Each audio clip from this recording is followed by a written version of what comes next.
Okay, now we're going to cover the last part of wave, interference and superposition. And after that, I'll give you a few exercises, including the past year test questions. Okay. So yeah, I will record down this lesson, and just in case if you want to revise back. All right, let's start, guys. Now, interference of waves. Okay, suppose that we have a wave traveling in this direction. Okay, let's draw the equilibrium position. Now we have a wave traveling this direction, and any point on the wave, the amplitude is different.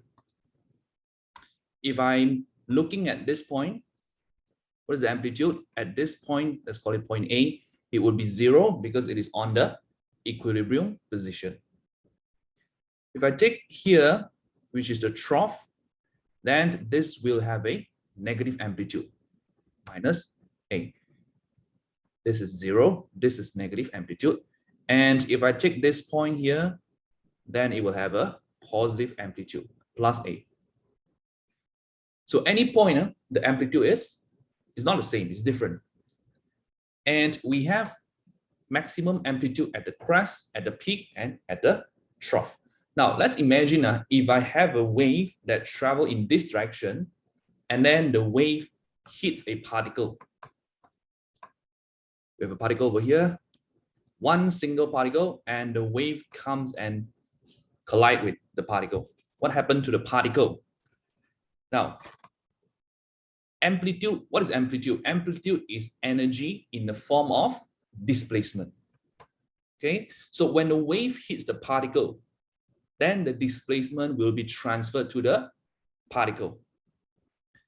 Depending on which point comes and hit the particle. If point A, this first point, comes and hit the particle, then the particle will have whatever the amplitude as at this point. So since the amplitude is 0 here, then the particle will not be displaced. But if this point comes, the trough, and the trough has a negative amplitude, right? So if it comes and hit the particle, then the particle will gain whatever the displacement of the wave here. So it will be a negative displacement. It will be displaced downward with a magnitude of A. And again, the next point, the peak, the crest, when it hits, and it will cause the particle to gain a positive amplitude. So what happened to the motion of the particle if you pass the entire wave through the particle? Okay, just imagine that you take this wave, then you pass it all the way through. Then you will see that the particle vibrate up and down, follow the pattern of the wave. The vibration of the particle will follow the pattern of the wave, up, down. And not only the first particle, the second particle, the next particle, all the particles here, they will do the same thing. And when they get hit by the wave. This is only one single wave. Okay, what if there are two waves coming together? Let me draw another wave here. Right, so the first wave, and then we got another wave that is traveling together with the first one. Let's put it green. Okay, they are like overlapping with one another. Now, if you got two waves, right, then you got two crests at any one time. For example, if this two wave comes and strike this particle over here, then when this point comes and hit the particle, this is the trough, has a negative amplitude, right? This is negative amplitude of wave number 1. And then because you got two waves, so you got another negative amplitude of wave number 2, the white color one. When this point comes, what happened to the particle? They both strike the particle at the same time. Okay, the trough of one wave and another trough of the second wave, they come at the same time. So when it hit the particle, then the particle will gain how much amplitude? It will gain how much displacement? First, according to the law of the superposition, okay, what is superposition? Later we'll come to that. According to this ruler, it says that the particle, it will gain a total displacement of the vector summation, meaning that the sum of these two displacement. The first displacement of the wave, A minus A1, this is A2, sorry. And then on top of that, the particle gain extra amplitude, negative A, this is negative A1. So it's twice the size of the amplitude. Now, if this point comes, the crest, this point comes and hit the particle, again, we have positive amplitude 1, and then another positive amplitude 2 from the second wave. So the particle will again vibrate with an amplitude of A1 plus another one, A2. So you can see that the effect, the displacement gained by the particle is being amplified. It becomes twice the size. That is when the trough comes and the crest comes. What if this point, if I take this point, let's call it point A. This point comes and hit the particle. What happened? At this point, what is the amplitude of the first wave? Amplitude of the first wave is 0. It is on the equilibrium position. Amplitude of the second wave is also 0. Add up, still 0. So if this point strike the particle, then the particle will do nothing. It will do nothing. So the combined effect of the two waves, combined effect, I can sketch it. Still looks the same. It has the same pattern, but it is much taller and much deeper, like this. If I draw the equilibrium position, where is the amplitude? The amplitude is from here to here. What is the size of the amplitude? Remember, twice of this one add with this one, so we have A1 plus A2. And what is the size here? This is negative A1 plus A2. This is the vibration of the particle. The total amount of displacement it is going to gain from this two wave. Only when the two wave comes at the same time. And when the two wave comes at the same time, we give it a name, we give it a term. What term do we call it? We say that these two waves, they are in phase. They are in phase or in sync. They synchronize. They come at the same time. All the crests of the two waves, they line up, and all the troughs of the two waves, they line up. That we say that the two waves, they are in phase. Okay, so the combined effect, we can only add up this one when they two are in phase. If they are out of phase, meaning that one moves faster, one moves slower, okay, then you get a very different graph, not like this. So this combined effect, what do we call it? This nature, this phenomenon, we call it the superposition of wave. Superposition. When one wave hit the particle gain position, gain displacement. And then because of two waves, so it gain displacement, okay, gain position, and it gains another position on top of this position, twice of it. So this is superposition. Okay, so it's like I'm adding one wave, I add another wave together. Okay, so superposition is the combined effect. One position of wave added to another position on top of the first one.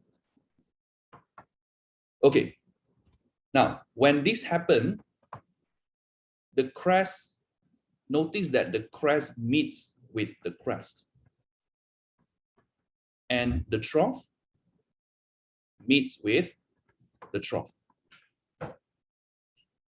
This is when, if this happens, either the crest meet with the crest or the trough meet with the trough, you get a twice of the size of the amplitude. Okay, the combined effect is large. Now, in some cases, when one wave is lagging behind, let's say we got the white wave traveling at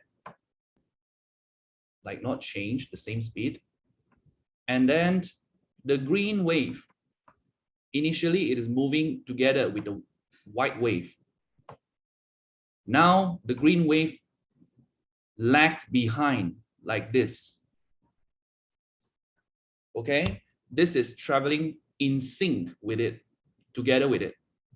You can see at any point in time they overlap, they intersect. If the green wave slower, then it will move to the back. And how much it's the lagging? How much is the lagging?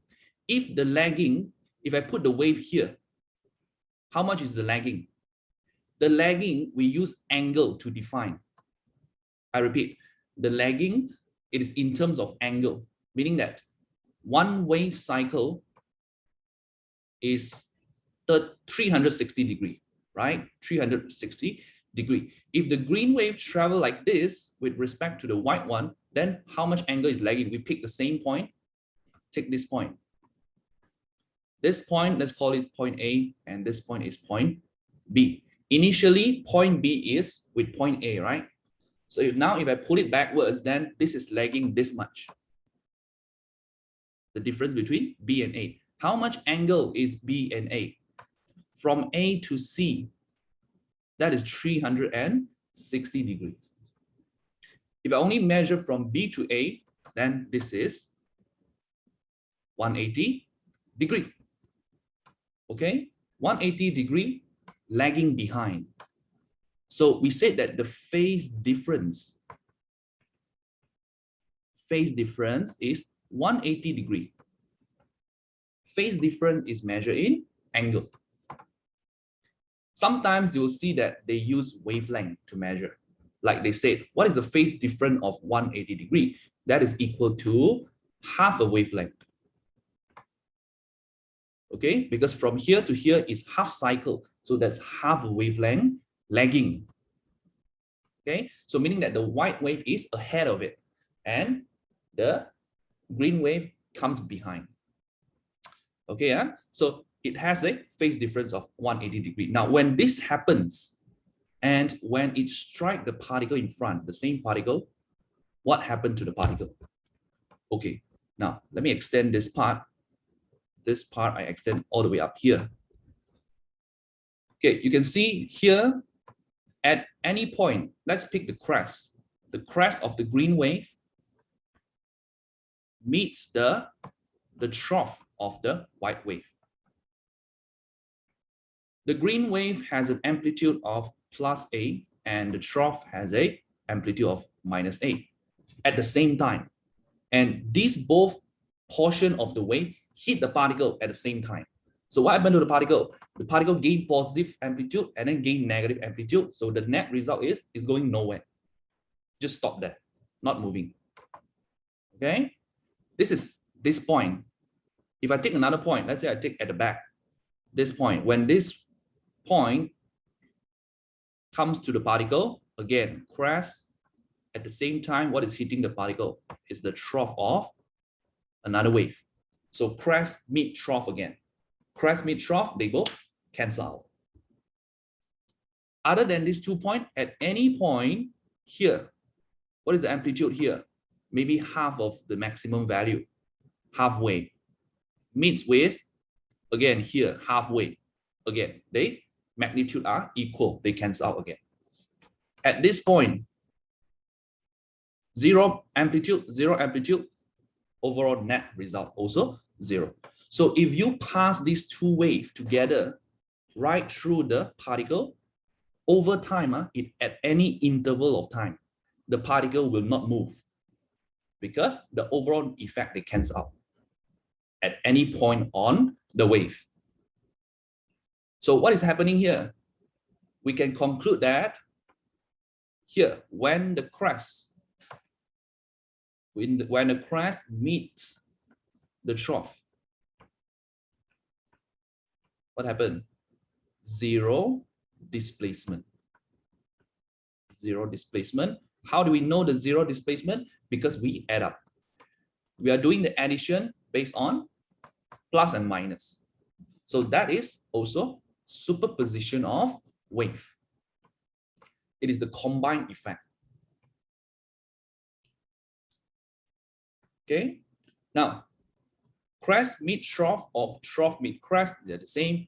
We get zero displacement. When does this happen? This happens when one wave is lagging behind by how much? By 180-degree phase difference. Then only this zero displacement will happen. If the green wave lags even more, what happened? Let's say I pull the green wave all the way to the left. Okay, now this is half wave lagging, right? If I pull it to the left again, another half wave. This is one whole wave lagging. One whole wave lagging is the same as no lagging. Understand this, okay? Again, so here, let me put it back to original position. 从这边开始, this is overlapping, right? Lagging half cycle like this. This is zero displacement. Lagging full cycle, then it's the same as no lagging. Because if I combine continuously, I draw this, then it will be the same. So lagging, if you have a phase difference of 360 degrees, that is full cycle. That means that it is the same as zero phase difference. Okay?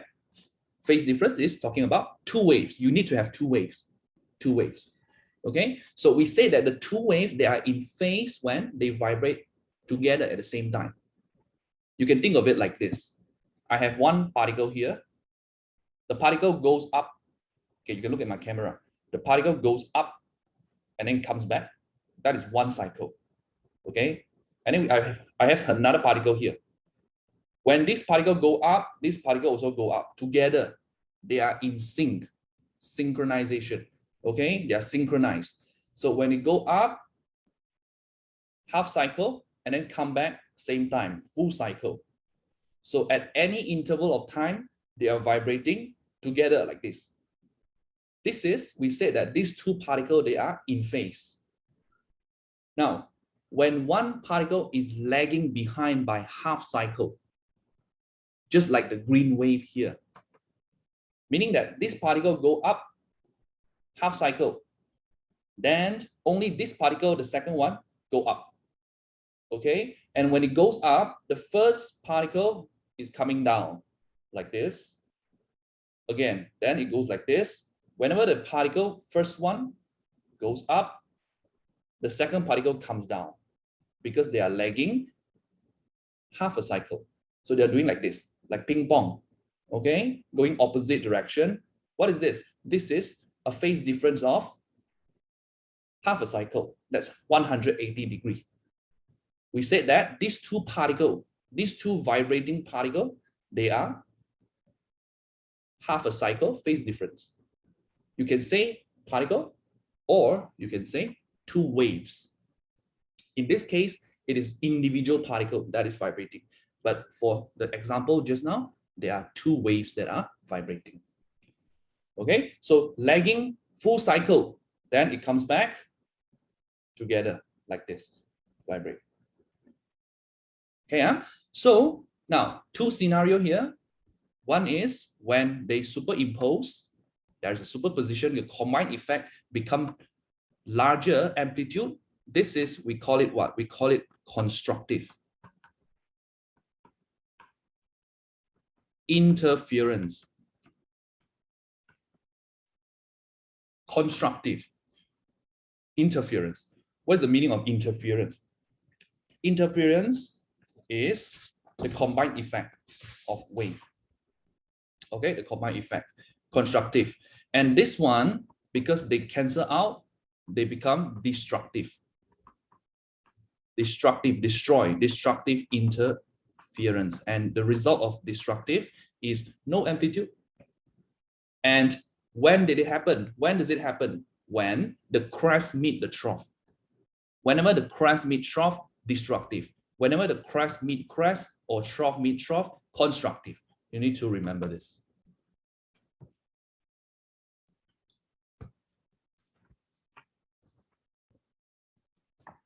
Okay, so if I draw the output of the destructive, how does it look? Because no displacement, so your wave will be a straight horizontal line. This one is twice the size, this one is straight horizontal line.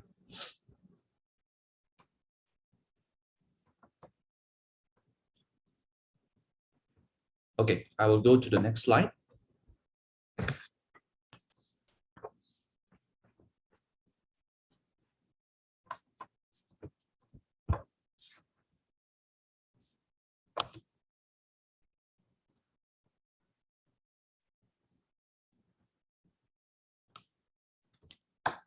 Yeah, so now, what is interference? Interference, wait, write this down. Interference is a phenomenon that occurs when the two waves they meet to combine to produce a combined effect. Okay, so phenomenon occurs when two waves meet to produce a effect. It can happen in water waves, light waves, any type of waves, electromagnetic waves, okay, sound wave, any type of wave. Interference can happen. As long as it is a wave, it has wave property, then it will have interference. Okay, when the condition is met. What is the condition? The condition is the two waves must be coherent. Okay, you will see a lot of this word, coherent wave. What does it mean? Coherent waves means that wave that has the same frequency and they have the same wavelength. And you can already tell if same frequency and same wavelength means they have the same speed. Okay, V equals to F lambda. When I say two sources are coherent, meaning that these two sources, the wave that they produce have the same wavelength, have the same frequency. And interference only can happen when the two sources, they are coherent. So in the previous example I showed just now, all the waves, they are coherent waves. Okay, and for these two coherent waves to give a constructive, they have to be in phase. To give a destructive, they are out of phase of 180 degrees. Okay, now combined effect here. How do I produce this combined effect? This combined effect can be found by the combined effect can be found by using the principle of superposition. Superposition and interference, they are not the same. They are very similar, but not the same. Interference is talking about the phenomena of the combining of the wave. Superposition, it is a principle. Okay, it is a principle. What does this principle say? This principle say that when both waves combine, we find the resultant amplitude by adding up. This is what the principle is saying. The phenomena itself is called the interference. Okay, so we find the combined effect using the principle of superposition, and it says that, let me write this down. It states that the combined waveform of two interfering waves is given by the sum of the displacement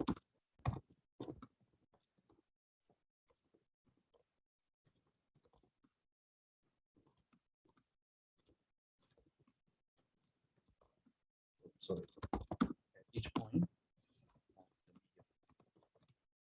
Okay. It states that the combined waveform of two interfering waves is given by the sum of the displacement of the two individual waves at each point of the medium. Yeah. Now, for wave moving in the same direction, like all the examples that I showed just now, let's say the green wave and the white wave. If they are moving in the same direction, then clearly you can tell here they are in phase, right? When the two waves, they move in such a way that any interval of time, their crest and the trough meets, then they are in phase. How about if I change the direction of the wave? Let's say that the white color wave is coming from the right and the green is going to the right. Here is moving here, and then the white color wave is moving here. Are they in phase or are they out of phase? Okay, let's see. This one, if it's coming in this direction, then where they collide, this point they meet. This point they meet. Now, they start here. After 1/4 of a cycle, which is here, if I draw the equilibrium position, and over here, which point is going to collide with which point? After a 1/4 of a cycle over here, meaning that this point, the trough, the first trough, okay, this first trough is going to collide with the crest of the white color wave, because here 1/4, this is going to meet the trough. Okay, so crest meet trough, again, they will cancel out. So is this destructive or is this constructive? This is destructive. Okay, after 3/4, where is the point colliding? 3/4 of the graph would be this point here. This is the crest, 3/4. Okay, because one full cycle, there are 4 quarters, right? So we take 3/4, meaning that this point is going to collide with which point? This point here. Again, 3/4. Then it is again the trough of another wave. Again, the crest meet the trough. So if you pass the two waves in opposite direction, like this, then they will form a destructive interference. Overall, the output wave is flatline, no displacement, no amplitude. What is the phase difference for these two waves? In order to produce destructive, what is the phase difference? 180 angle, or you can say half a wavelength lagging. Now, constructive interference. Okay, again, we have the green wave.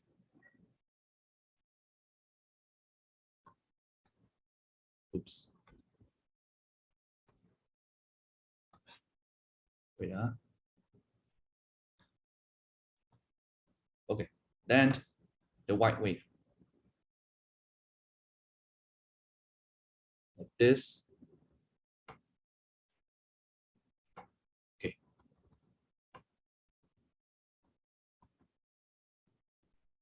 Towards each other.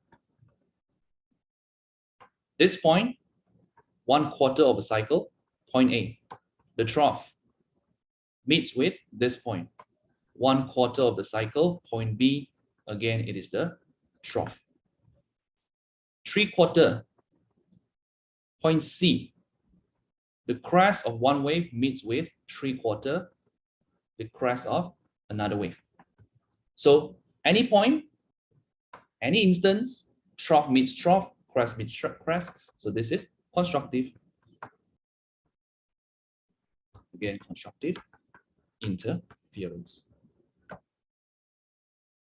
In the case of water, if the two waves, they are water wave, when constructive interference happen, then the tides will be taller.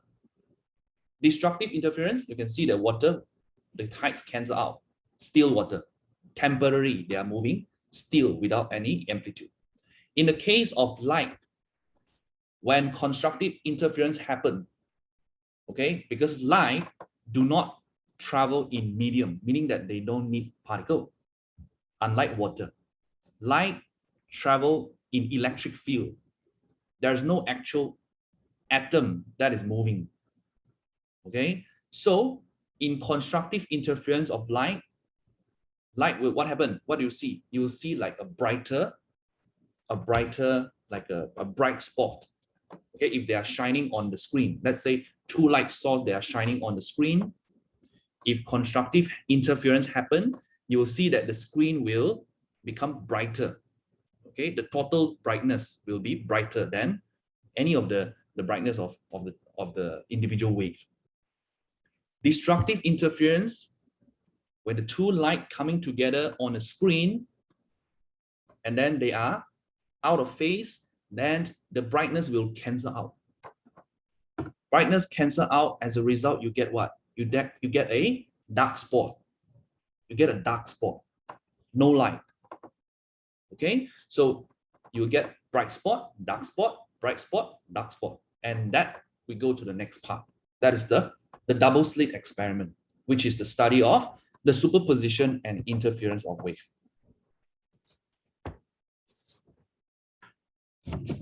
Okay, now I'm going to go to the next slide.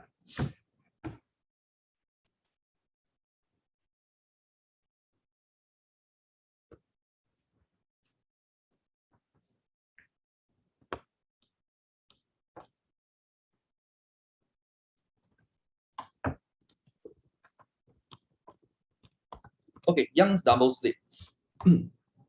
Now, Young is actually a scientist. Okay, he's a scientist, and his experiment is called the Young's double slit. Now, back in many years ago, he started doing this experiment with a candle. Okay, basically, you take a candle, and then he take one slit, it's like one tiny plate with a very small opening. We call the slit. Okay. Now, this is we call single slit because the plate has only one slit. And then he take another slit that has two slits. Another plate that has two slits. One slit and then one slit. Now you can see that this is the separation distance between the two slits. Okay, this separation distance, and this separation distance, it seems very big here, but in reality it is very small, very small until you cannot see. Okay, now yeah, actually you can see, but just hard to see. Okay, not that you cannot see at all. All right, so very small slit. Now, and then he put a screen at this side. Now he's doing the experiment for light wave. Okay, now this experiment, the biggest breakthrough of this experiment is that he was able to prove that light is a wave and not a ray. Because many years ago, there's many arguments that they say, okay, light is a wave and light is a ray. Which one is correct? The Young double slit experiment proved that light is a wave. So if the question asks you, what is the outcome of Young double slit? You say, to prove that light is a wave. Okay, so how does it prove? Okay, let's see. The candle emits light everywhere. And what is the color of light of a candle? Roy G. Biv. All the colors of rainbows. Okay, there are millions of colors. And different color have different wavelength. So the wave travel in 360 degree everywhere, and some of the light can pass through the slit. Now, when the light ray pass through the slit, this is having all colors of the rainbow, Roy G. Biv. Okay, now because different color has different wavelength, so when they pass through the slit, what happens? Diffraction happens. Diffraction is when light ray pass through an opening, it will spread. It will spread. Okay, and every color, they will spread at different angles. Some spread wider, some spread lower, depending on the wavelength. If you remember in our last lesson, we said that if the wavelength is high, then means that the spread is more. If the wavelength is low, then the spread is less. Now, so when all the light, they are being passed through the slit, then you will find that the red color wave will diffract. It will diffract or spread the most because the red one has the highest wavelength. The wavelength decreases from left to right.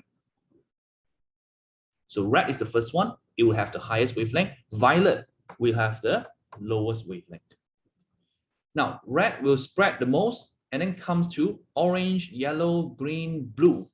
Now, because he was using a very small double slit, meaning that the distance between the two slits here is very small, that is almost, not exactly, almost the same as the wavelength of the blue light. So the blue light diffract and just right. The blue light diffract just right that it is allowed to pass through the second slit. The second slit, meaning that this one. All the red color, the orange color, the yellow color, they fall on the plate. They are not allowed to pass through. They are not allowed to pass through the opening because the wavelength is too big difference. Okay, too big difference. Okay, so the blue color wave has a wavelength that is comparable to the distance between the slit. It is almost the same, but not exactly the same. So blue light is allowed to pass through. All the other light colors, all the other colors, they are blocked. They are blocked. Okay, now this is very important. Why is this very important? Because if all the lights are allowed to pass through, then we cannot get a coherent light source. What is coherent again? Coherent means same frequency, same wavelength. The reason of doing this is because we want two sources that have the same frequency and same wavelength. So only blue is allowed to pass through. So coming out from this here is only blue. And blue has only one wavelength. Same wavelength of the blue color, wavelength of the blue color. So it's same. And by doing this, we can produce a coherent wave from the double slit here with the help of a single slit placed in front. Okay. Now, not only we want to produce a coherent wave, also we want to produce a wave that has only one frequency. That is we call monochromatic. Again, this is another keyword that you need to use. Monochromatic, a light wave that has only one frequency, meaning that it's just blue color. Natural light, millions of colors, that is not monochromatic.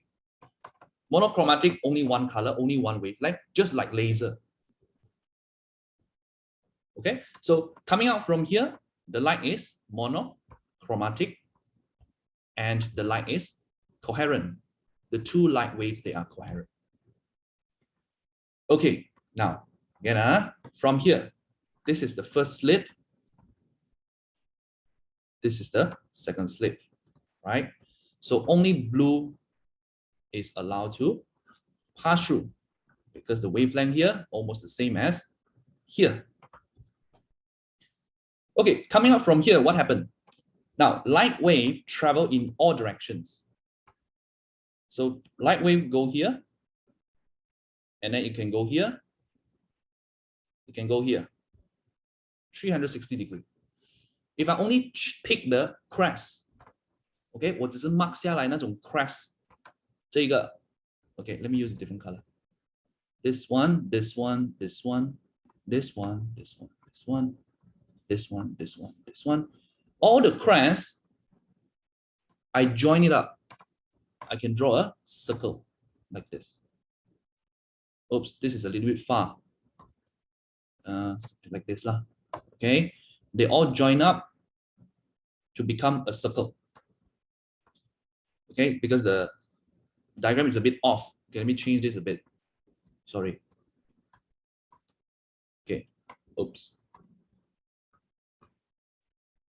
The crest, and the crest. Yes. Okay, like this. I join all the crests because they are traveling in every direction. I join all the crests. That gives me the wave front. That's why when we draw circular like this. Okay, I mean, imagine you're seeing from the top. So you see circular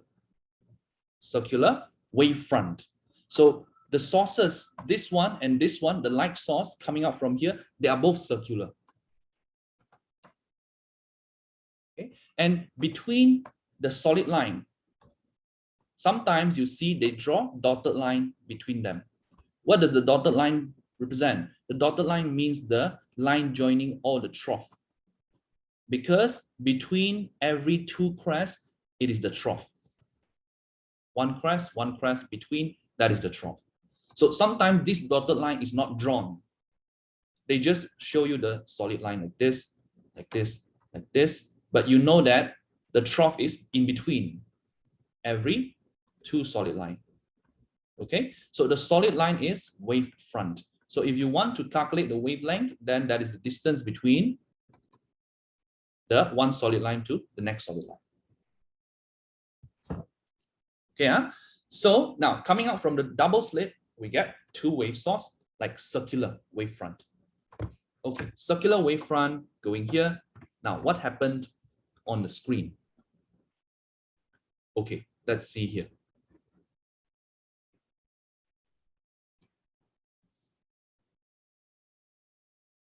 Clear this up.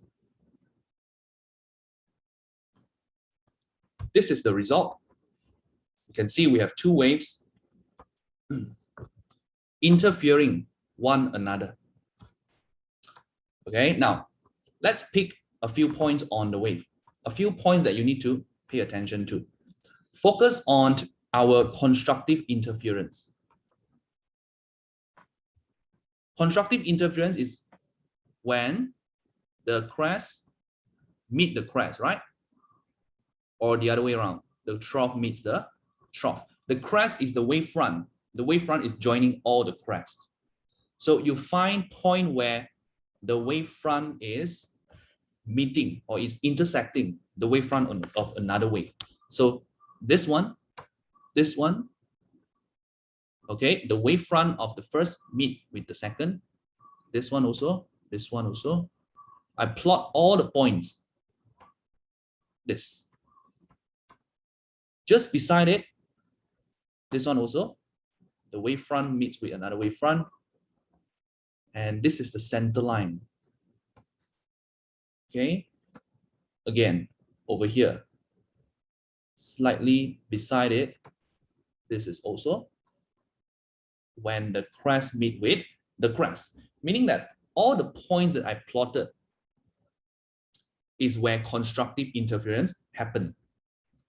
Okay, so this one you can see is like in one line. They join up in one line. This is the center line. This is another line, and this is another line. The line that joins all the constructive interference, we give it a name, and we call it the antinode. This is antinode, antinode, antinode. Okay, now antinode, okay, correction. Antinode is the point. The line, we call it antinodal line. Antinodal line. Antinodal line. Antinode is what? Antinode is the point. So we have one antinode, two antinode, many antinode here. The line joining them is antinodal line. And antinodal line is constructive interference. Okay, where is destructive interference? We put this point here. This is constructive, constructive, constructive. Okay, where is destructive? Destructive, we just look between the constructive.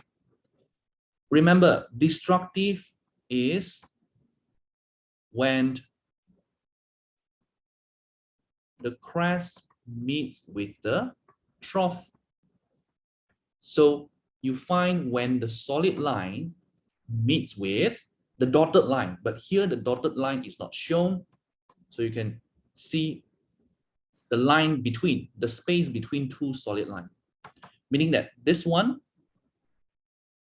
you can see this is the solid line, okay, at the middle. Here also the solid line at the middle. This one is the solid line at the middle, solid line at the middle, meaning that all this point shows that the crest is meeting the trough because the trough is between the two solid lines. Okay, yeah? So you plot all the points that only has one solid line, this one, this one, this one, and it is between the two antinodal lines. Here, if I plot it, this one, this one, this one, this one, this one, this one. All this they are counted, all this. Okay, all this. So this point, we call it what? We call it node. They are called node. And the line joining all of them, here, we call it nodal line. Nodal line. Okay, so they are going to meet on the screen here. On the screen here. Now, starting from the center, what is this? This is constructive. Where is the next constructive? This one is the next constructive. Down, what is the next constructive down? This one is the next constructive down. So if you plot every point, you will find that they go in alternate.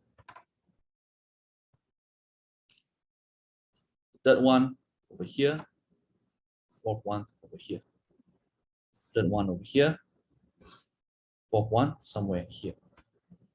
Okay, now plot every point, you'll find that constructive, destructive, constructive, destructive, destructive, constructive, destructive. Okay. The middle line, we give it a name because the middle line, when it strikes the screen, it has the greatest brightness in between the source here. Okay. The middle line, we call it the central maximum. Central maximum. All the antinodal line, they are called maxima. Maxima is a plural. Maximum is a singular. Okay, so we have the central maximum. It is an antinodal line. And then we have first maximum, second maximum, third maximum. Sometimes they use n to represent it. The central maximum, they use a notation n equals to 0. This is n equals to 1, n equals to 2, n equals to 3. Similarly, I go down, this is n equals to 1, n equals to 2, n equals to 3. Okay, first maximum, second maximum, third maximum. Going down, first maximum, second maximum, third maximum. If n is 0, that is the central maximum. All the antinodal line, they are called maxima. Okay, so draw the, if the question say draw the maxima, we don't draw the nodal line. The nodal line is usually not shown. Okay, it's usually not shown. Okay, now, so as a result, what do you see on the screen? If this is light, then you see bright, dark, bright, dark. Remember I said just now, constructive, you get a bright fringe, bright band. And then dark band, dark fringe. Bright fringe, bright fringe, dark fringe, bright fringe, dark fringe, bright fringe. This is what appears on the screen. The brightness at the center, it has the maximum brightness. So if I can plot the brightness graph, you will see that the center is the tallest, and at the, what is this? Destructive, okay, the node, no brightness. And here it rises again, no brightness, rises again, no brightness. Here also, brightness, but not as bright as the center. Here is what? This is destructive interference, so no brightness. And the graph curves back up, brightness, no brightness.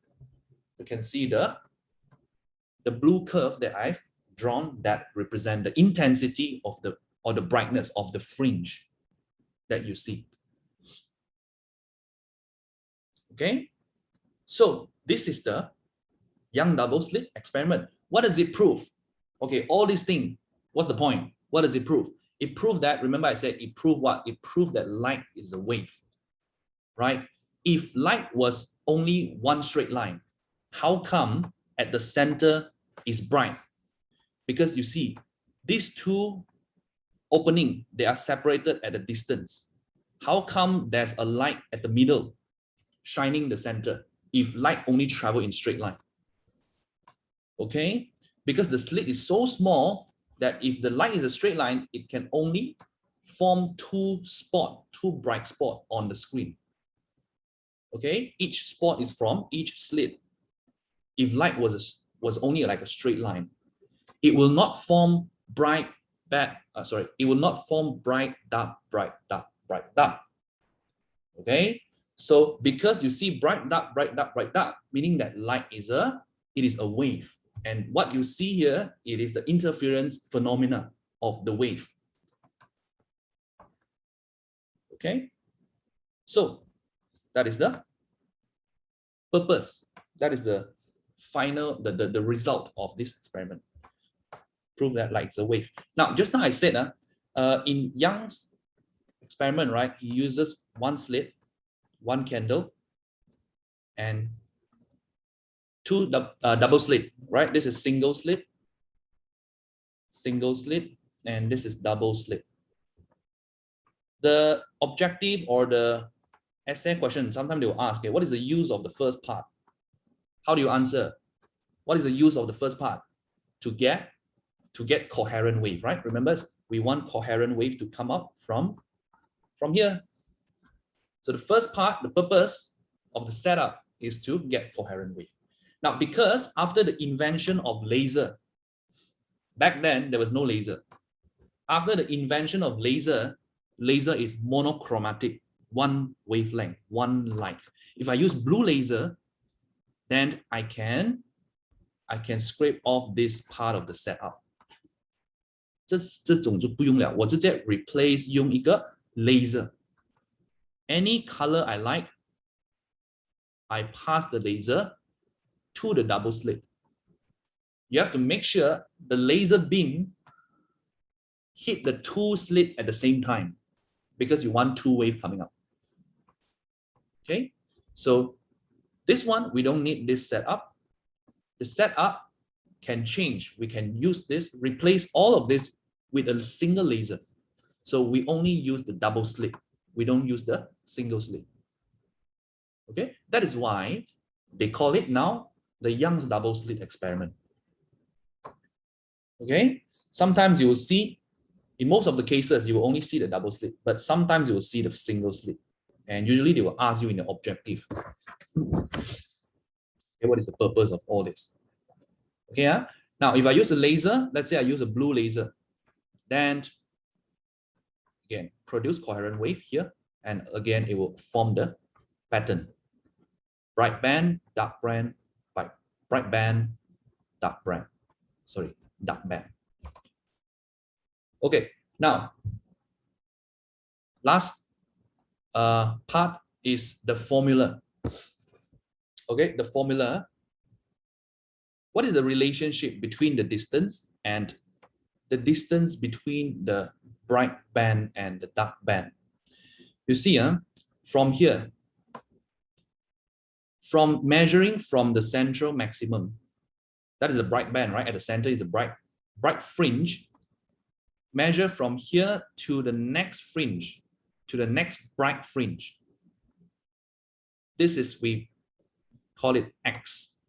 Okay, the distance from the center, from one bright fringe to the next bright fringe is called X. And the distance from the screen to the double slit, denoted as capital D. Remember, this D must be perpendicular to the screen. It's not like this, not like slanted or sloping like this. No, it must be perpendicular to the screen and to the double slit. And remember, the distance is measured to the double slit, not the single slit, and not the light wave, not the laser. The laser may be much further to the left here. Not until the laser. It is from the double slit, the opening of the double slit, okay, to the screen. That is the capital D. And the distance between the two slit here, this one we denoted as A. That is the width. Okay? The distance between the two slit. Now, all this relationship, it can be simplified, okay, governed by one single formula. What is the formula? Wavelength equals to AX over D. If I know the wavelength of the light I'm using, okay, then I know what is the distance between the bright fringes, X. Because A, that is the measure of the width. That one I already know. D also I already know. That I can get it experimentally, and I can use all this to calculate what is the distance between the bright and dark fringes. Now, X can be the distance between bright fringe, or it can be the distance between the dark fringe. Okay, they are the same. They are the same. They have equal width. They have equal width. Okay, the bright fringe has a width. At the center, it is the brightest. You go slightly to the side, to one side, the brightness will fade. Okay, it will fade. So it's like not next to it, just next to it is dark. No, it's like fading. So meaning that it has a width. It has a width. So normally we draw it like this. This is bright fringe. Just beside it, two dark fringes. Bright fringe, bright fringe. How do we measure the X? We measure from the center of the bright to the center of the next bright. This is the X.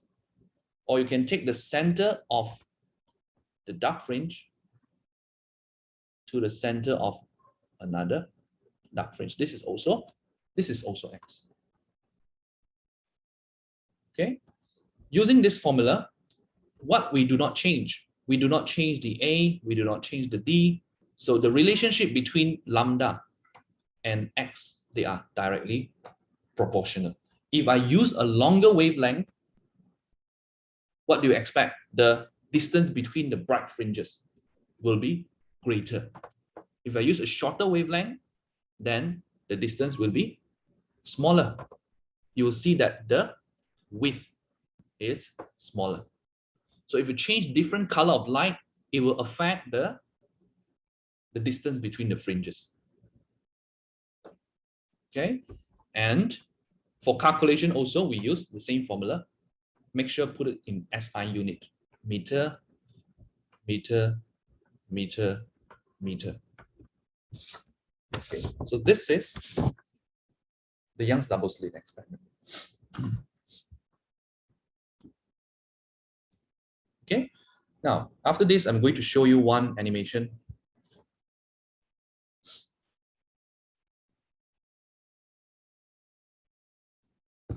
And also the calculation.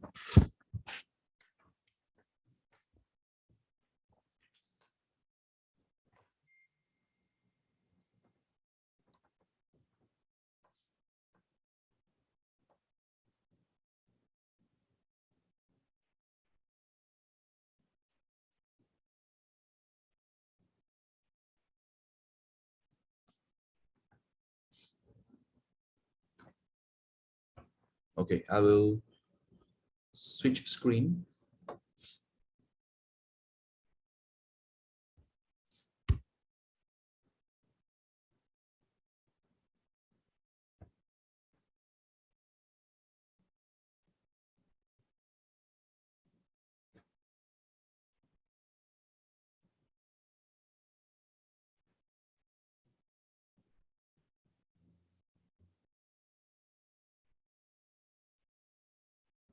Okay, you should be seeing my browser and the animation double slit interference.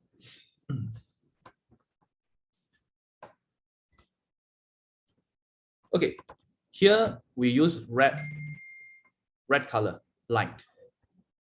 Okay, now let's see what happens. Two sources separated by a distance d. Okay, this one we use A in the formula. This is the width of the slit, right? And on the right, this is the screen. Okay, this is the screen. And remember, the two sources must be coherent, and there's an interference of the two sources. Now, if I show the maxima, where's the maxima? All this line. The dotted line is the line joining all the constructive interference, and they are called the antinode, right? This is the central maximum, first maximum, second maximum, third maximum. In other words, they are the bright fringes. They are the bright fringes. Okay. Let's see. I show the interference pattern.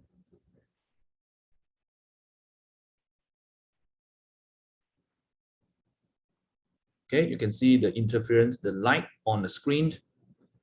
It has a certain width, the bright fringes. So how do we measure the X? We measure from here, center, to the center here, X. Okay, so you see bright, dark, bright, dark, bright, dark. This is due to what phenomena? Interference phenomena. Now, let's see. This one, the bright fringe does not move, always stays here. What is moving? The wave front, they are moving. But the bright fringe will not move, it's fixed. Because if you see, when the wave front moves, the line does not move. The line is the same. The maxima or the constructive interference is the same. Let me play the video and you see. You know what I mean. Anyway.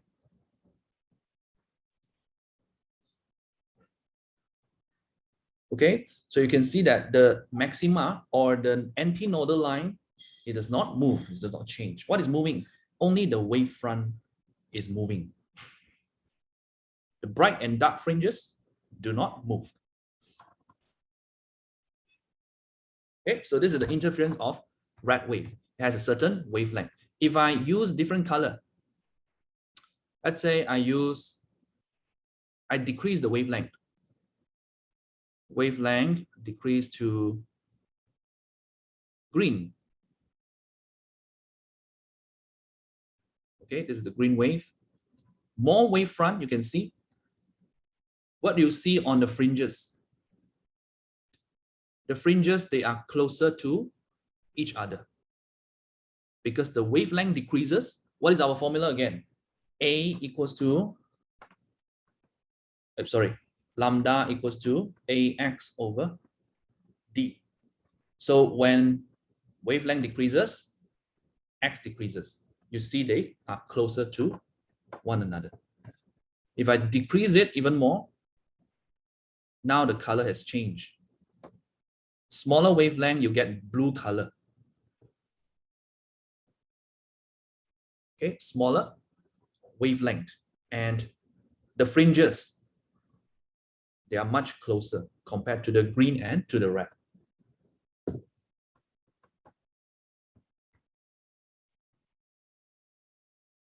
Okay, smallest, violet.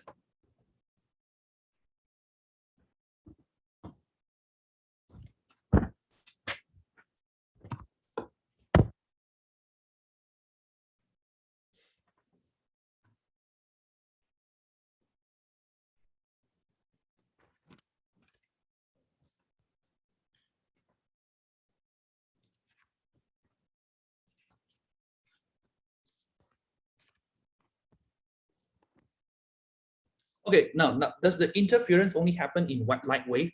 No, it can happen in water wave. But this is light wave, and this is how we get two coherent light wave by using a laser or a single slit placed in front. For water wave, how do I produce coherent waves? For water wave, okay, I have water wave here. Let me see. Water wave interference.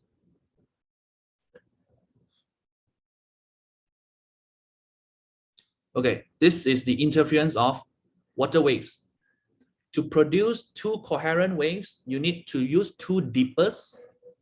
Okay, two dippers that is connected to the same frequency generator, so that they both vibrate at the same frequency. If one vibrate off, it's not at the same frequency, then interference cannot happen. Okay.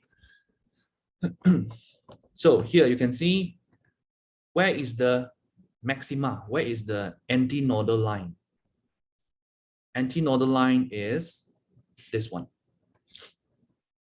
You can see there are regions where the tide is like strong, it has a height. Okay, it has a height. And there are also regions where it is pressed. This one, this is the nodal line, the red one. Okay, the red one. And if you place the ball on the nodal line, what is it doing? Not moving. Why? Because it's all destructive, no amplitude. This one, the yellow ball, is moving twice the size. Okay, amplitude, twice the amplitude. If I increase the amplitude, looks like this. If I increase the frequency, vibrate faster. Okay, vibrate faster. This is 3D view, and if I see from the top,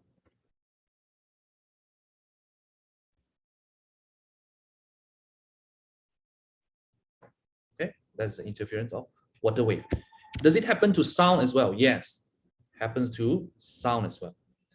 That is why in stadium, in the concert, if you haven't been to a concert, on the stage, they have to purposely arrange the speaker facing at an angle like towards each other. Not like towards each other like this, like at an angle of 45 degrees towards the crowd. Okay, there's a reason for doing that, because they want to produce the interference of sound wave. Two speakers have the same settings, meaning that they have the same frequency, same output. So the two speakers, they are producing coherent waves. And when the wave from one speaker interfere with the second one, and it forms a constructive and destructive interference. That's why sometimes if you at home, you take two speakers, like put it facing to one another at certain angles, you'll find that when you walk across the room, you'll hear sometimes the sound become louder, sometimes the sound becomes softer when you walk across the room. So when you walk across the room, you are experiencing what? Constructive interference, destructive interference, constructive and then destructive, all that. Okay, but sometimes it's very difficult to do because your speaker, it is not monochromatic. Okay? It has all kinds of wavelength, because different pitch, right? Producing different pitch, so the frequency changes. Frequency changes.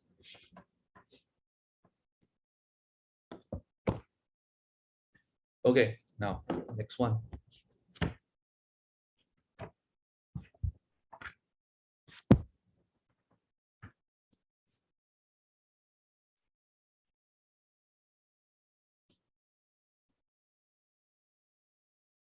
Okay, example.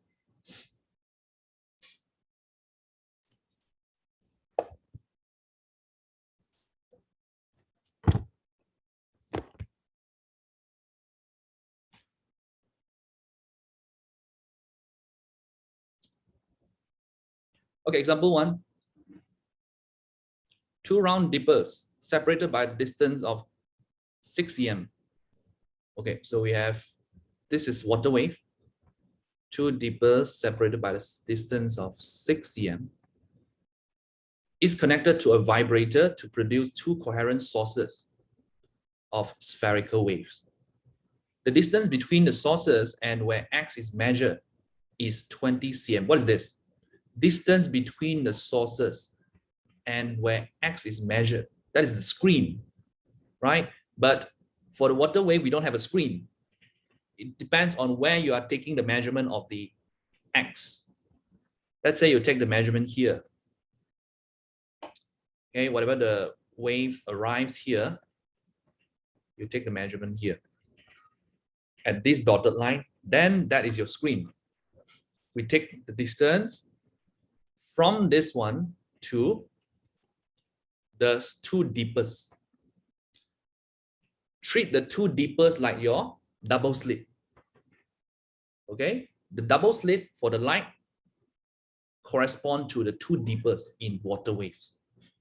So this is the D. What's this distance? 20.0 cm. Okay, if the distance between two successive antinode lines,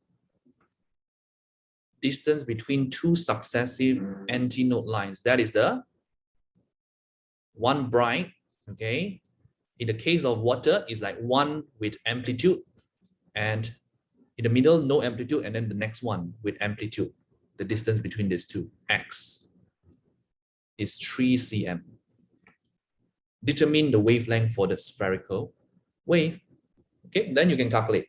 Okay, A using wavelength equals to AX over D. Okay. 6 cm times into 3 cm divided by 20 cm.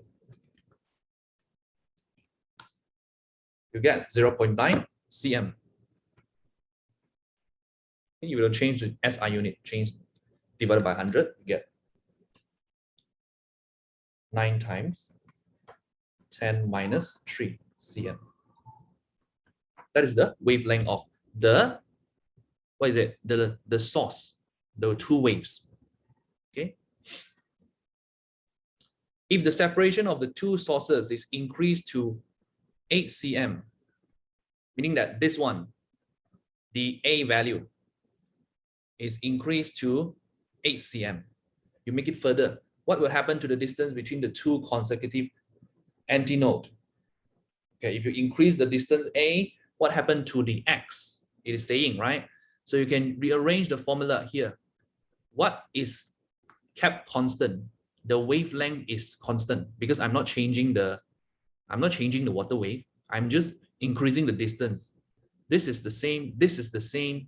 So if I bring the A to the other side, AD, like this, you can see X is directly proportional to 1 over A.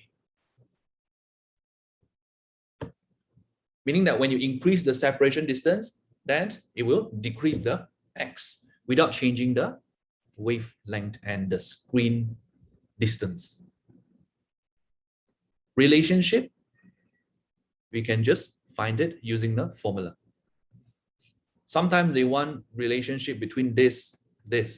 If I keep this the same, keep this the same. Again, it is, these two are inversely proportional. Okay, that is for example 1.